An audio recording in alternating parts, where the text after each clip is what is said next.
মই ৰাইজৰ সহায় সহযোগিতাত 10জন মেম্বাৰৰ সহায় সহযোগিতাত গোটেইখিনি কাম কৰিম বুলি ভাবিছোঁ। 53 নং জয়সাগৰ কেকানকুছি 9 নম্বৰ ৱাৰ্ডৰ সদস্য হয় মই।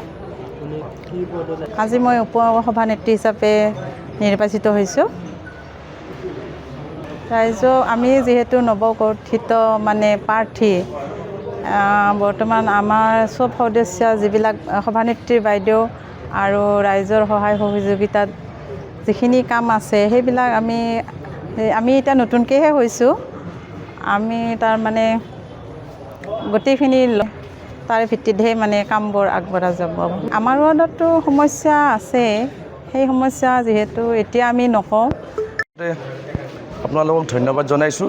আজি আমাৰ 53 নম্বৰ জয়সাগৰ কেকানকুছি গাঁও পঞ্চায়তৰ যি আমাৰ নৱনিৰ্বাচিত ৱাৰ্ড সদস্যসমূহ আছিলে আৰু তাৰ আজি সভাপতি আৰু উপসভাপতিৰ প্ৰত্যক্ষ নিৰ্বাচন আছিলে।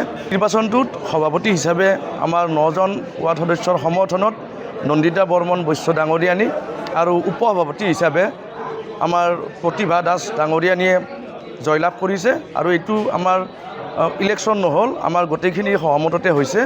এই চেগতে মই আমাৰ সকলোৰে শ্ৰদ্ধাৰ মাননীয় বৰক্ষেত্ৰী সমষ্টিৰ প্ৰাক্তন বিধায়ক মহোদয় শ্ৰীযুত নাৰায়ণ ডেকা দেৱক ধন্যবাদ জনাইছোঁ।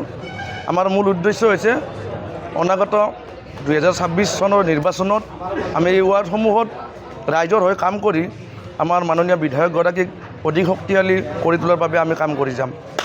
যিকোনো খবৰৰ বাবে যোগাযোগ কৰক 7099017330 লগতে 7099017110 নম্বৰত।